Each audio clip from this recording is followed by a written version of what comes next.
Hello and welcome to way to I में। आज की इस वीडियो में हम थोड़ा सा ख़ास बात करने वाले हैं। ये बात है फ्री कोर्स के बारे में जो कि मैंने खुद डिज़ाइन किया है। बहुत टाइम से मेरे मन में ये बात थी कि एक कोर्स शुरू करना चाहता हूँ मैं यूट्यूब पर ही, उन लोगों के लिए जो लोग कोचिंग नहीं ले पा रहे हैं किसी वजह से, बीट फाइनेंशियल और घर की रिस्पॉन्सिबिलिटीज़ की वजह से, और उतना ज़्यादा टाइम नहीं दे पाते हैं पढ़ाई को। तो यही दिमाग में लाते हुए मैं अपना इंट्रोडक्शन देता हूँ। पहले मैं अपने बारे में बता देता हूँ। मैं अभी तक 6 बार CDS दे चुका हूँ, उनमें से 5 बार मेरा क्लियर हुआ है। 5 बार ही क्यों हुआ, 6 बार क्यों नहीं हुआ, उसके लिए मैं आपको अभी रीज़न बताऊँगा, ठीक है। और FCAT मैंने दिया है। FCAT मैंने 4 टाइम्स दिया है, जिसमें कि शुरुआत में मेरे 180 आए थे, फिर इसके बाद 189 आए, फिर 196 आए, फिर इसके बाद लास्ट अटैम्प्ट में 236 आए। 4 अटैम्प्ट दिए थे, चारों क्लियर हुए थे, ठीक है। फिर CDS के पहले मेरे बहुत सारे फेल्ड अटैम्प्ट्स रहे। ये CDS की मार्कशीट है मेरी, जो कि अभी तक जितनी भी मार्कशीट पब्लिश हुई हैं उनमें से मेरा ये CDS 223 की मार्कशीट है, 223 की, ठीक है।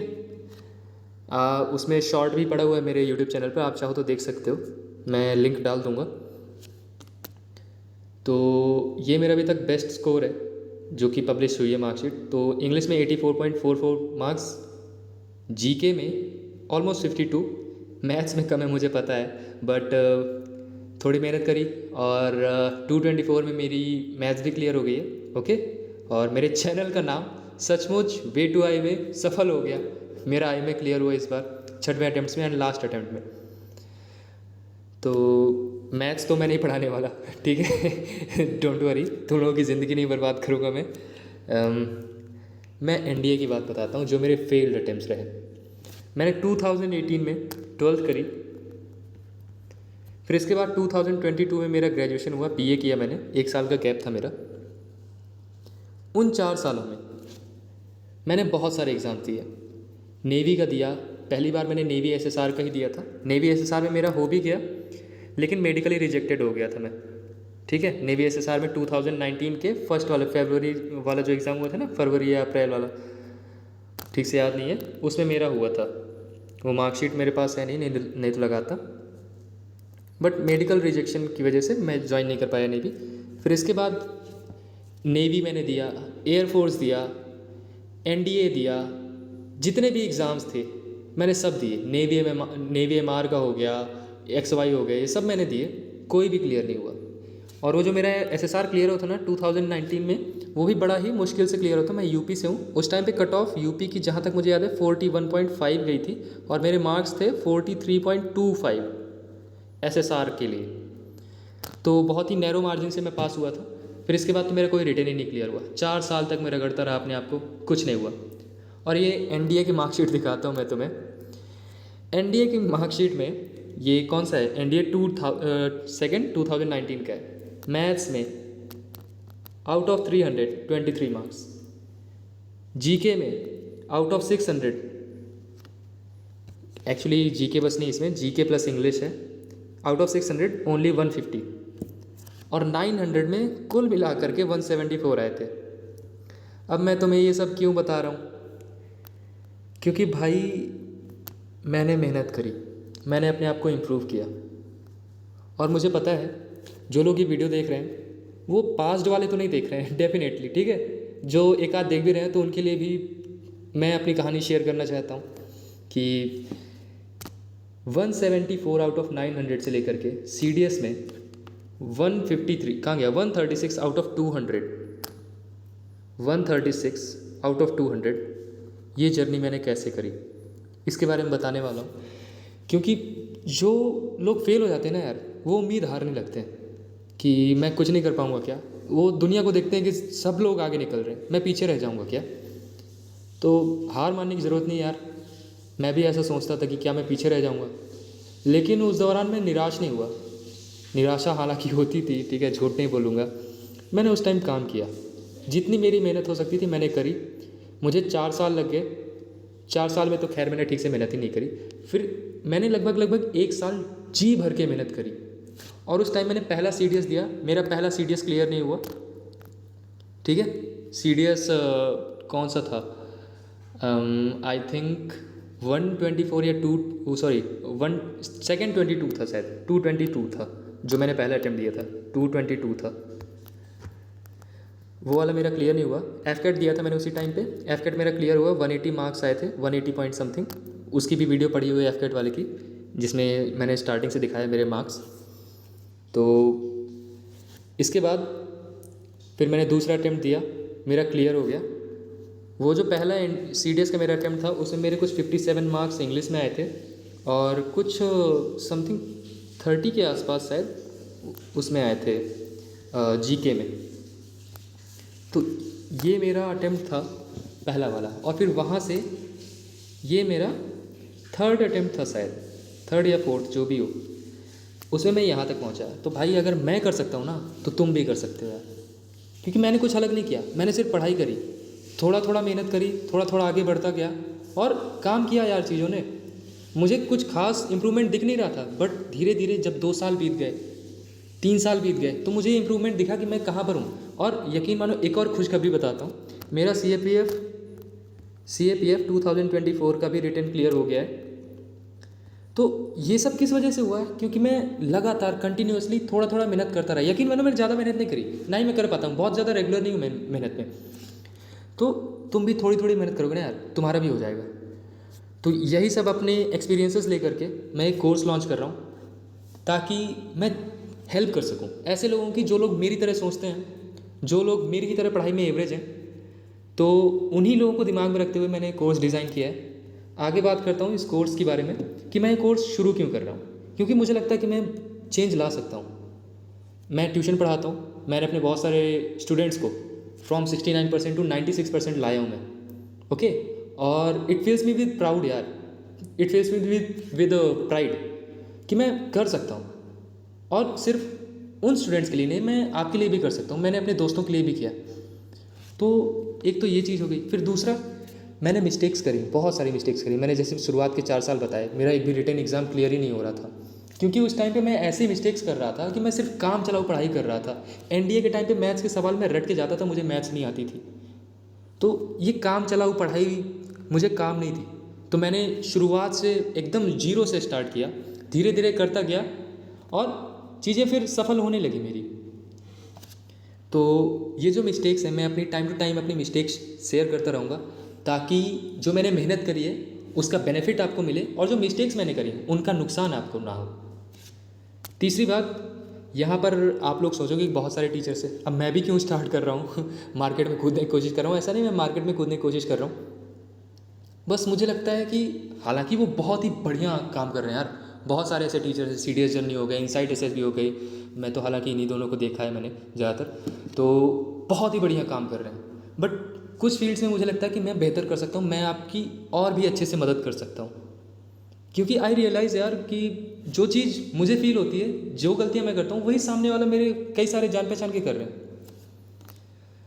और एक और बात है कि ये चैलेंज मैं लेना चाहता हूँ, ठीक है। ऐसा कुछ मैंने खास अपनी ज़िंदगी में किया नहीं, यही कुछ पिछले 3 साल हैं जो कि मेरे रिटन इतने सारे क्लियर हुए। तो वो बस चीज़ें हैं जो कि मुझे अचीवमेंट का एक फील देती हैं।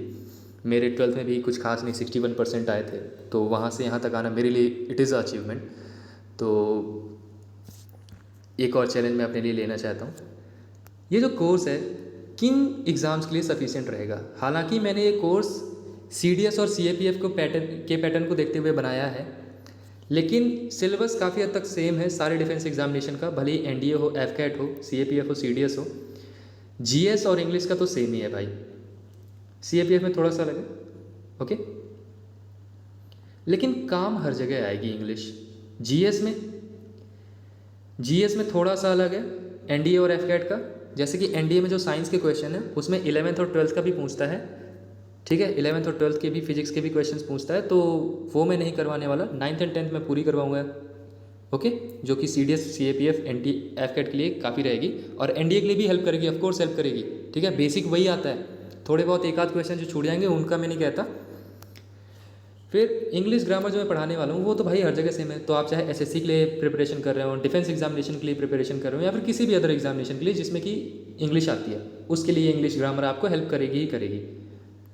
फिर जीएस के लिए ये कोर्स इनफ रहेगा, सीडीएस, सीएपीएफ, एफकैट में हालांकि जो स्टैटिक पोर्शन आता है वो बहुत ज़्यादा होता है, तो उसका मैं नहीं कह सकता। बाकी जो कॉन्सेप्चुअल है वो मैं आपका एकदम तैयार करवा दूंगा। एनडीए में साइंस के क्वेश्चंस हैं जो कि 9, 10, 11, 12 से आते हैं, तो मैं 11th और 12th को थोड़ा सा साइड में रखे हुए हूँ। और ये कोर्स उन लोगों के लिए मैंने डिज़ाइन किया स्पेसिफिकली जो कि इंग्लिश में वीक हैं, क्योंकि मैं इंग्लिश की ऑलरेडी यहाँ पे लगातार वीडियोस डाल रहा हूँ। आप लोगों ने अगर देखी होंगी इंग्लिश की वीडियोस तो आपने नोटिस किया होगा कि मैं बहुत ही बेसिक चीज़ें बताता हूँ जो आपको कभी कभी इरिटेट कर देती होंगी कि मैं ये क्या बता रहा हूँ मैं, ठीक है, ये तो किसी बच्चे को भी आती है। तो मैं वही आपको बच्चा मान के ही चल रहा हूँ कि आपको नहीं आता है, उस हिसाब से मैंने कोर्स डिज़ाइन किया है, इंग्लिश, साइंस, जियोग्राफी, हर एक सब्जेक्ट के लिए। ये कोर्स यहाँ पे 3 अक्टूबर से नहीं, हालांकि पहले प्लान था मेरा 3 अक्टूबर का, लेकिन इसको शिफ्ट करना पड़ा।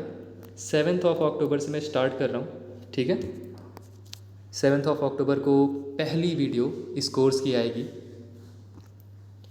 तो हम इंग्लिश को कैसे स्टडी करेंगे, इंग्लिश के लिए मैंने ऑलरेडी एक प्लेलिस्ट बना रखी है, A to Z English grammar playlist, link मैं इसका डिस्क्रिप्शन बॉक्स में लगा दूंगा। इसमें 30 to 40 मिनट्स की एक वीडियो होती है मैक्सिमम, वो आपको डेली करनी है, ठीक है।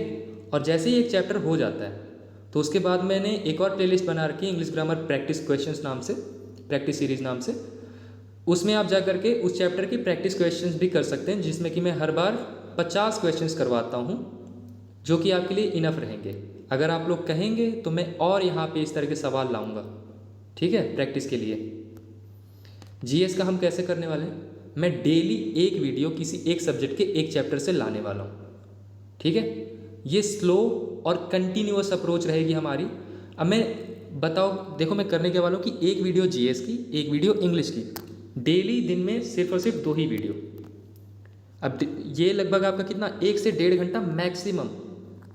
अगर आप इतना टाइम खुद को दे सकते हैं तो आपका सीडीएस क्लियर हो जाएगा, कोई ख़ास दिक्कत नहीं आएगी आपको।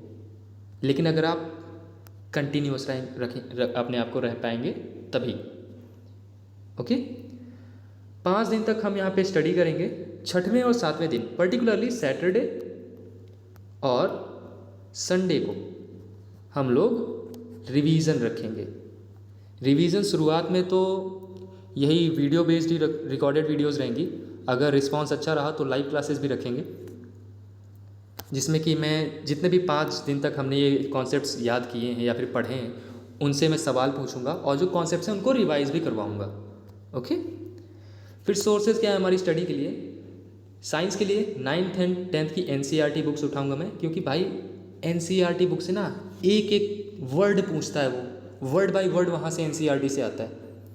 123 में एक एग्जाम्पल आया था जो कि वहाँ पे एक एक्सपेरिमेंट से ही पूछ लिया था कि भाई वहाँ पे एक एक्सपेरिमेंट दिया था जो कि हमें करने के लिए था, उसी को पूछ लिया उसने। और मैं 9th and 10th को पिछले 3-4 साल से ट्यूशन पढ़ा रहा हूँ, तो मुझे पता है कि कौन सा सवाल कहाँ से आ रहा है। एटलीस्ट साइंस में तो पता ही है, साइंस जियोग्राफी में। जियोग्राफी के लिए 9th and 11th के लिए इनको तो करवाऊँगा ही करवाऊँगा, क्योंकि 9th में है इंडियन जियोग्राफी, 11th में है फिजिकल जियोग्राफी। और मैंने खुद भी मास्टर्स कर रखी है, एमए कर रखी है जियोग्राफी से, तो इतनी कुछ खास दिक्कत नहीं आने वाली है। और 10th की भी है, अब तो ह्यूमन जियोग्राफी का कंटेंट बढ़ा रहे हैं वो धीरे धीरे, और जो लेवल है क्वेश्चंस का वो भी धीरे धीरे बढ़ा रहे हैं। तो 9th and 11th से काफ़ी हद तक आपका हो जाएगा। हालांकि सारे क्वेश्चंस करने की गारंटी मैं नहीं देता कि अगर 25 सवाल आए, मान लो 20 सवाल आए जियोग्राफी से, 25 तो नहीं आएंगे, 20 सवाल आए तो आप 12 से 15 सवाल आराम से आप कर लोगे, इतना है। फिर एटलस की मैप्स प्रैक्टिस में करवाऊंगा for better score in geography, क्योंकि मैप से वो हर बार पूछता है, ठीक है। मैं मैप्स की प्रैक्टिस यहाँ पे हफ्ते में या फिर 2-3 हफ्तों में एक बार करवाऊंगा। पॉलिटी बाई लक्ष्मीकांत, जो भी इंपॉर्टेंट टॉपिक्स हैं सिर्फ और सिर्फ उन्हीं की, क्योंकि भाई पॉलिटी बहुत मोटी बुक है यार, नहीं पढ़ पाएंगे इसको जिस हिसाब से हमारा टारगेट है अगले 6 महीनों में। फिर इंग्लिश हम पढ़ने वाले हैं, दिलीप कुशवाहा नाम से एक टीचर हैं, उनकी बुक है ऑब्जेक्टिव जनरल इंग्लिश, उससे हम स्टार्ट कर रहे हैं। उसी से क्वेश्चंस हैं, उसी से कॉन्सेप्ट हैं, उससे पढ़ाने वाला हूँ मैं आपको। इकोनॉमिक्स रमेश सिंह की बुक है इंडियन इकोनॉमी, उससे पढ़ाने वाला हूँ। जो भी टॉपिक्स हैं, मैं पूरा कॉन्सेप्ट नहीं बताऊंगा, सिर्फ टॉपिक्स हैं, उनकी कुछ वीडियोस डाल दूंगा ताकि आप पर लोड कम से कम रहे, ठीक है, और आप स्कोर कर पाओ ठीक ठाक। क्योंकि अभी जो इकोनॉमिक्स का लेवल है ना बहुत ही लो है यार, वो कुछ ही टॉपिक से बार बार सवाल पूछता है और हर बार वही सवाल पूछता है, तो बड़े आराम से यहाँ पे स्कोर किया जा सकता है। साइंस में भी यही सेम केस है, जियोग्राफी में भी थोड़ा बहुत ठीक है, पॉलिटी और हिस्ट्री का थोड़ा सा उलट पलट होता रहता है, तो उसको थोड़ा समझना पड़ेगा। हिस्ट्री के लिए, अब हिस्ट्री का तो भाई बहुत ही ऊटपटांग सवाल पूछ लेता है वो, लेकिन फिर भी हमको जो बेसिक हिस्ट्री है वो तो जाननी ही है, तो उसके लिए मैं 12th की NCERT थीम्स जो हैं उनको करवाऊँगा। ओके, ये हमारे हो गए सोर्सेज स्टडी के लिए, हम इस कोर्स में क्या क्या सोर्सेज रखने वाले स्टडी के लिए। अप्रोच क्या रहेगी, एक बार ही पढ़ेंगे लेकिन अच्छे से पढ़ेंगे, और हाँ रिवीजन पर फोकस करना है भाई, क्योंकि आपने एक बार पढ़ तो लिया लेकिन उसको रिवाइज नहीं किया तो बेकार है। अब मैं बताता हूँ, मैंने 4 दिन पहले NCERT जियोग्राफी क्लास 6th की स्टार्ट करी, 4 दिन में मेरी वो ख़त्म हो गई। मैंने इन्हीं 4 दिनों में NCERT 6th की हिस्ट्री भी आधी कंप्लीट कर ली है, और पता है रिवाइज भी करता रहा हूँ टाइम टू टाइम। जैसे कि मैंने मान लो पहला चैप्टर किया जियोग्राफी का, इसको करने के बाद यहाँ पे एक बार रिवाइज कर लिया, फिर दूसरा चैप्टर शुरू किया, इसको पढ़ लिया, फिर इसके बाद जब दूसरा चैप्टर रिवाइज करने बैठूंगा ना तो सीधे दूसरे चैप्टर पे नहीं आता, पहले चैप्टर पहला करूँगा, फिर इसके बाद दूसरा चैप्टर करूँगा, और इसी तरह से मैं धीरे धीरे पुरानी चीज़ों का लगातार रिवीजन करता रहता हूँ ताकि वो मेरे दिमाग में बनी रहे। अब वो क्लास 6th की जो NCERT बुक है जियोग्राफी की, उससे तुम मुझे से कोई भी फैक्ट पूछ लो मैं तुरंत बता दूंगा, सिर्फ 4 दिनों में मैंने ये किया है। ओके, तो लगातार रिवीजन की पावर ना भाई बहुत ही कमाल की होती है यार, यकीन मानो, रिवीजन फोकस्ड रहना ही रहना है।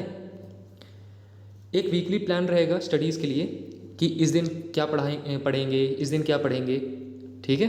टेलीग्राम ग्रुप पे मैं वो वीकली प्लान भेज दिया करूँगा। डेली रहेगी एक वीडियो GS की और एक वीडियो इंग्लिश की, और वो वीडियो आपको देखनी है। आप चाहें तो नोट्स बना सकते हैं, अदरवाइज़ नोट्स नहीं भी बनाएंगे तो भी चलेगा। इंग्लिश के केस में आप चाहें तो नोट्स बना लीजिएगा, क्योंकि इंग्लिश के में जो लेक्चर्स हैं उनको भेज पाना थोड़ा सा मुश्किल हो जाएगा, या तो फिर मैं आपको सीधे सीधे स्लाइड्स भेज दूंगा, मैक्सिमम ये हो सकता है। हर वीकली प्लान टेलीग्राम ग्रुप पे भेजा जाएगा, ये टेलीग्राम ग्रुप है, आप इसको ज्वाइन कर सकते हैं। अब ये स्टडी मटेरियल आपको मिलेगा कहाँ से, तो जो भी मैं पढ़ाऊँगा उसको टेलीग्राम ग्रुप में भेज दूंगा, तो प्लीज़ इसको ज्वाइन कर लीजिए। ओके, और यूट्यूब पर मैं अलग से प्लेलिस्ट बना दूंगा हर एक सब्जेक्ट की, कि मैं अगर मैं फिजिक्स पढ़ा रहा हूँ तो फिजिक्स की अलग प्लेलिस्ट बना दूंगा, केमिस्ट्री पढ़ा रहा हूँ तो केमिस्ट्री की अलग से प्लेलिस्ट बना दूंगा। इस तरह से आपको यहाँ पे यूट्यूब पर, टेलीग्राम में जो मैंने पढ़ाया उसकी PDF या स्लाइड्स वो मिल जाएंगी, और जो वीकली प्लान है वो तो लगातार मिलता ही रहेगा, ठीक है। और जो भी एक्स्ट्रा चीज़ें होंगी वो भी वहीं पर भेजूँगा। फिर इसके बाद आप NCERT बुक्स पढ़ने के लिए या तो आप NCERT बुक्स खरीद लीजिए, अगर आप नहीं खरीदना चाहते या फिर नहीं खरीद पा रहे हैं तो उस केस में एक ऐप आता है NCERT बुक्स बाय फिलॉयड, इसका मैं लिंक आपको डिस्क्रिप्शन बॉक्स में लगा दूंगा, आप इसको डाउनलोड कर सकते हैं, वहाँ पर फ्री में आप NCERT बुक्स पढ़ सकते हैं, ठीक है। बट हाँ, इनको प्रिंट मत कर लेना, क्राइम है। ओके, मैं कमेंट्स में लिंक डाल दूंगा या फिर डिस्क्रिप्शन में। तो पहले वीक का हमारा प्लान क्या है, 7 अक्टूबर को हम साइंस पढ़ेंगे क्लास 9 की, जिसका चैप्टर का नाम है मैटर इन आवर सराउंडिंग्स। एक दिन में पूरा एक चैप्टर नहीं करेंगे, स्टार्टिंग में धीरे धीरे हम अपनी कैपेसिटी बिल्ड करेंगे और धीरे धीरे हम अपना लोड बढ़ाएंगे डेली का। ओके, 8 अक्टूबर को एटलस मैप्स करेंगे, जिसमें कि हम इंडिया का पॉलिटिकल मैप देखेंगे। 9 अक्टूबर को science class 9 matter in our surroundings, उसी का आगे का करेंगे। 10 अक्टूबर को जियोग्राफी क्लास 11th, ये जो फिजिकल जियोग्राफी है उसकी स्टार्टिंग करेंगे, origin and evolution of earth. 11 अक्टूबर को पॉलिटी का सिंपल सा इंट्रोडक्शन, कि इंडिया में पॉलिटी किस तरह से काम करती है या फिर क्या ज़रूरत है, ये सब के बारे में बताऊंगा। 12 अक्टूबर को जैसा कि डिसाइड किया था पहले ही कि सैटरडे और संडे को हम रिवीजन करेंगे, तो सैटरडे रिवीजन है जिसमें कि साइंस और जियोग्राफी रिवाइज करेंगे, संडे को 13 अक्टूबर को एटलस और पॉलिटी रिवाइज करेंगे। हाँ, तो ये हो गया आज का जो भी मुझे बताना था इस कोर्स के बारे में। अगर आपको इसके बारे में कोई भी डाउट है तो आप मुझसे कमेंट्स में पूछ सकते हैं, मेरे टेलीग्राम ग्रुप में आप ऐड हो सकते हैं। और हाँ, एक और चीज़ मैं कहना चाहता हूँ कि मेरा चैनल ये कोर्स लॉन्च करने के लिए बहुत ही छोटा है, but still I want to take it as a challenge, और उम्मीद करता हूँ कि मेरा ये जो कोर्स है कुछ लोगों की हेल्प करे। अगली बार जो ये मायूस चेहरे हैं उनके चेहरों पर भी खुशी है। इसी उम्मीद के साथ चलता हूँ अभी। Bye bye. 7 अक्टूबर को मिलते हैं, ठीक है। जय हिंद।